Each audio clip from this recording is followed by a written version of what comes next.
La principauté de Monaco, un des plus petits États souverains d'Europe, adossé à la montagne et baigné par la mer.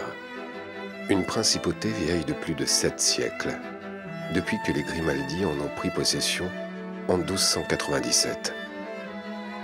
Rayonnante aux yeux du monde aujourd'hui, à l'image de ses princes et de ses princesses.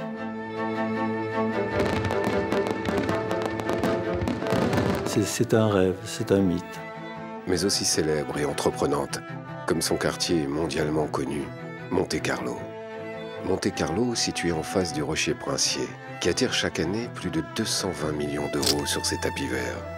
Jouer, c'est vouloir vivre plus fort. Vous allez jouer si vous êtes pris dans un rêve, dans un monde à part. C'est un monde à part. Monte-Carlo, centre des jeux, mais surtout centre d'affaires, centre des arts et de la culture, centre du monde.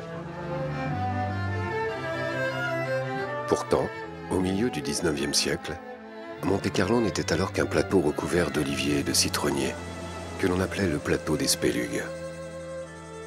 C'était un plateau désertique. Il n'y avait rien, il n'y avait rien. Une aventure sans précédent allait bientôt s'y dérouler.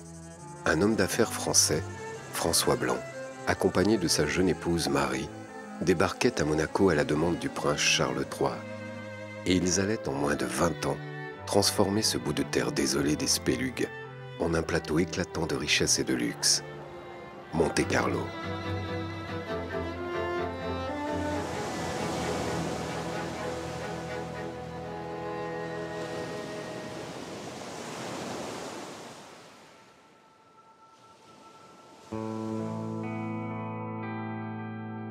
En 1860, la principauté de Monaco est un État enclavé, sans ressources, et il vient d'être réduit de plus des 3/4 de sa superficie et de sa population par ses grands voisins sardes et français. Monaco fait figure d'une méchante bourgade à l'aspect médiéval, d'1 millier d'habitants tout au plus, pauvres pour la plupart. C'est alors que le prince souverain Charles III et sa mère, la princesse Caroline, imaginent diverses solutions pour tenter d'arracher leur principauté à une disparition certaine. Oui, monseigneur, la princesse a raison. Les villes voisines de Nice, Menton et Cannes s'enrichissent.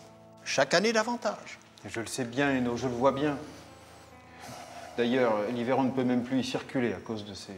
Comment dit-on déjà? Les Niçois les appellent les hirondelles d'hiver. Ce sont des Anglais ou des Russes, tous très fortunés, et qui adorent les bains de mer. Le thermalisme est une mode, mon cher. Même Dumas, Berlioz et Flaubert y ont pris goût. Et Villemessant en fait très grand cas dans son Figaro. Ils viennent tous profiter du climat. Alors, voyez-vous, je me dis que cette belle société doit pouvoir aussi s'y distraire. Car finalement, ils doivent bien s'ennuyer durant leur séjour, non? Que voulez-vous dire, princesse? On m'a dit que la ville de Nice s'est vue refuser à plusieurs reprises l'autorisation d'ouvrir un cercle de jeux.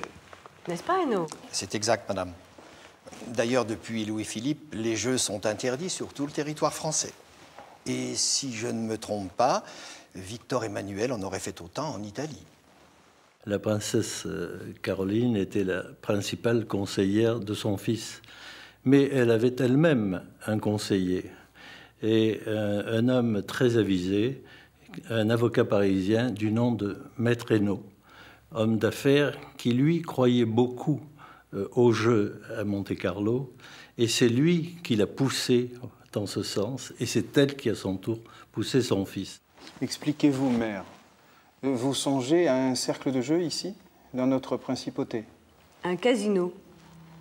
C'est Hénaud qui me l'a suggéré, et je trouve cette idée vraiment brillante.